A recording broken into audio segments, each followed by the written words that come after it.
Assalamualaikum warahmatullahi wabarakatuh. Teman-teman yang berbahagia, dalam rangka menyambut dan melaksanakan bulan Ramadan, saya akan membuat program ngabuburit belajar bahasa Arab, tata bahasa Arab untuk mempelajari Al-Quran dalam tingkatan yang sangat dasar. Kenapa hal ini dilaksanakan dalam rangka mengisi waktu menunggu buka puasa yang mudah-mudahan mempunyai hikmah dan manfaat yang sangat besar. Banyak teman-teman yang ingin belajar bahasa Arab tetapi mempunyai keluangan waktu yang sangat sedikit. Baik para peserta maupun saya sendiri kalau untuk menyengajakan dalam satu waktu itu sangat kesulitan. Oleh karena itu saya akan buat acara itu. Kemudian bahasa Arab yang disajikan adalah bahasa Arab yang sangat dasar karena saya sendiri tidak terlalu mahir dalam mengajar bahasa Arab dan selama ini saya berstatus sebagai guru SMA yang hanya belajar bahasa Arab dari nol, bahkan mulai kembali dari belajar huruf hijaiyah, alif, ba, ta, sa, dan seterusnya. Tetapi bagaimanapun tuntutan teman-teman ini akan saya penuhi sedikit-sedikit sambil ngabuburit. Jadi kalau ada banyak kekurangan, koreksi dan berbagai hal kekurangan saya sangat menerima sekali. Silakan nanti bisa disampaikan kepada saya dalam bentuk komentar. Kita akan mulai saja belajar bahasa Arab atau tata bahasa Arab Al-Quran.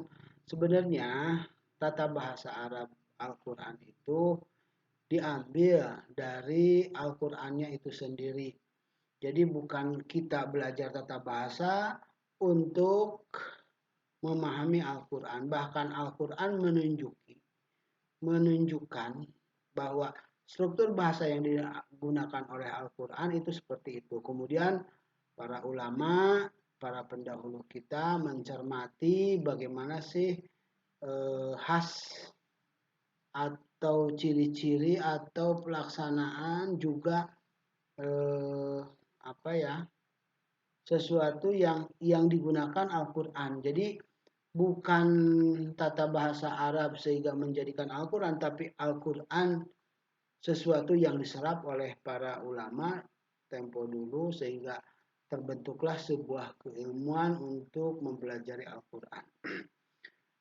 Dan referensi buku yang akan saya gunakan, biasa para santri, para ustadz sering mengajarkan di pondok pesantren dalam yang tradisional itu mengajarkan kitab Ajurumiyah yang menerangkan struktur. Jadi dasar urutannya dari situ. Kita akan mulai dari belajar kalam, kalimah, dan jumlah.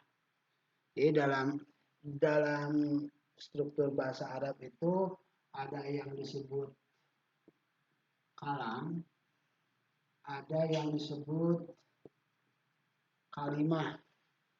Jadi kalau kalam itu sendiri adalah dalam bahasa Indonesia disebut kalimat. Sedangkan kalimah dalam bahasa Arab ke bahasa Indonesianya jadi kata. Tetapi yang digunakan dalam struktur atau dalam ungkapan-ungkapan mengenalkan tata bahasa Arab itu sering disebut jumlah.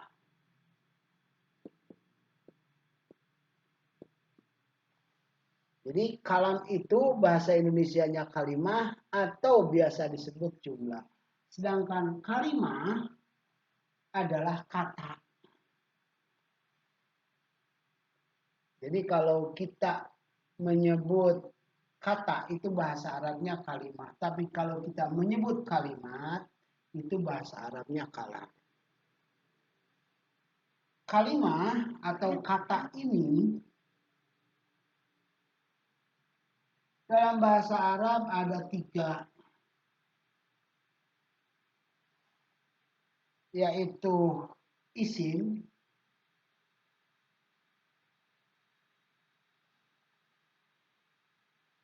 kemudian fi'il, kemudian haraf. Yang akan kita bahas adalah tentang isim. Isim itu kita sering menyebut kata benda, tetapi juga tidak sama dengan kata benda. Jadi sesuatu yang disebut isim tidak berarti kata benda. Lantas bagaimana untuk membedakannya antara isim dan fi'il? Yang isimnya seperti apa? Yang pertama, kalau satu kata dalam bahasa Arab berakhiran tanwin, an, in, un, itu pasti isim. Kalau kita sering menyebut masjidun, baitun, kolamun, dan lain sebagainya. Umpamanya contohnya masjidun.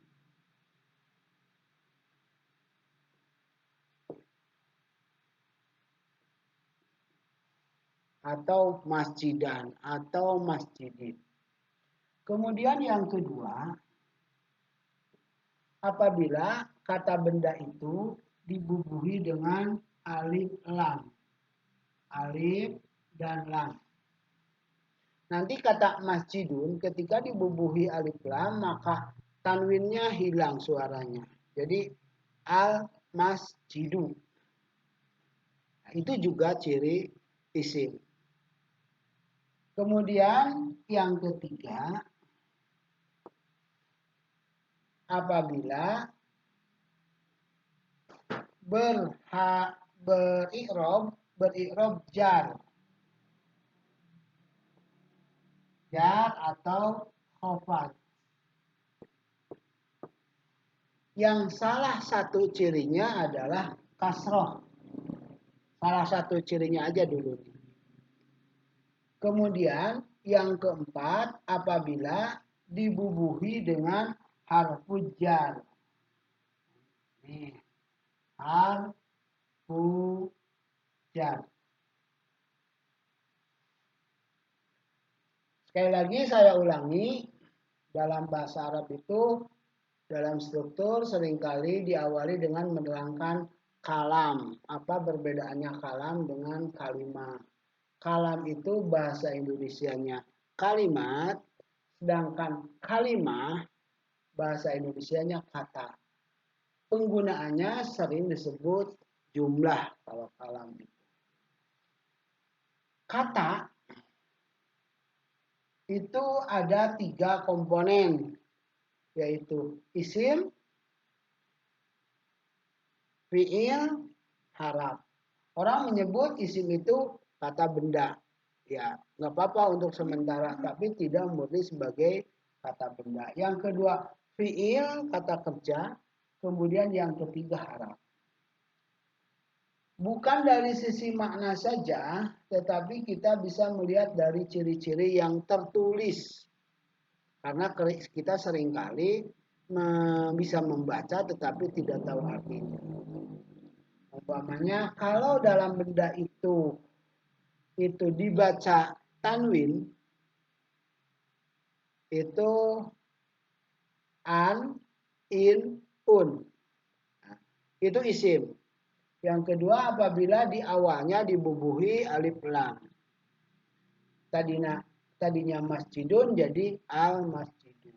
Kemudian yang ketiga apabila dimasuki huruf jar atau khofat. Atau posisinya jar atau khofat. Yang biasanya salah satu cirinya adalah kasroh. Jadi kalau tadi masjidu atau masjidun, di sini jadi masjidin. Salah satunya. Nanti gambaran kesananya kita akan jelaskan. Kemudian yang keempat dimasuki huruf jar atau haraf khofat. Apa saja haraf khofat itu? Ya, salah satunya adalah seperti dibubuhi kata bi. Al-Quran pertama yang kita baca itu dengan membaca Bismillahirrahmanirrahim. Kata bi ini terpisah dengan kata ismi. Dengan ismi nama. Kemudian ada lagi min. Minasyaitonir rajim. Jadi kata min atau bi itu termasuk haraf khofat atau haraf jar. Kemudian ada lagi ila yang artinya ke. Subhanalladzi asra bi'abdihi lailan minal masjidil harami ilal masjidil aqsa. Jadi kata ila ini termasuk haraf khofat dan mim. Kemudian ala. Ala. Atas atau pada artinya. Kemudian an. Tentang atau dari. Ini sementara segitu dulu. Artinya huruf apabila dimasuki dengan haraf jar atau haraf khofat, maka itu adalah merupakan ciri isim. Sekali lagi, haraf jar itu salah satunya bi, min, ila, ala, an. Nanti ada lagi rubah. Apabila kita sudah mengetahui, ini kita bisa menganalisa. Sekalian kita di bulan Ramadan itu tadarusan, kita bisa berikan contoh di surat Al-Fatihah. Bismillahirrahmanirrahim. Di surat Al-Fatihah nyaris lebih banyak isim. Bi, nah, karena dimasuki bi maka isminya jadi isim. Emang itunya juga isim, katanya juga. Allahi, karena Allahi dengan jadi khofat ujungnya i itu isim. Kemudian Ar-Rahmani, nantinya karena jadi sifat Allah maka mengikuti yang disifatinya.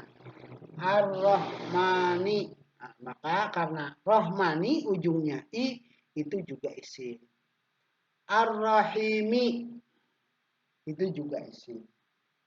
Kemudian nanti Alhamdu. Alhamdu karena ada alif lam itu juga isim. Lillahi tadi tambahkan li juga merupakan huruf jar yang artinya milik atau kepunyaan atau untuk. Asalnya lil Allahi. Tetapi disatukan jadi lillahi. Kenapa begitu? Nanti kapan lagi menerangkannya. Alhamdulillahi. Kemudian nanti ada Robbi. Itu pun isim karena Robbi. Nanti al-alamina karena ada alif lam.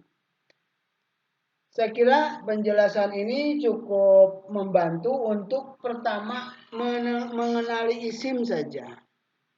Jadi kalau yang disebut isim itu bukan kata-kata orang yang dibungkus dalam kertas atau di dalam kain kemudian dipakai ikat pinggang kemudian jadi mantra-mantra, yaitu sebutan orang saja. Ini barangkali kita bisa memperhatikan awal pertemuan kita, yaitu tentang kalam, kalimah, kemudian isim, fi'il, dan haraf. Yang kita bahas baru isim. Nanti kita akan lanjutkan jumlah, itu lebih luas lagi. Kita harus tahu rinci dari sini. Kemudian nanti fi'il, kemudian nanti haraf. Itu saja barangkali pertemuan kali ini hampir 15 menit. Lumayan hitung-hitung ngabuburit di bulan Ramadan.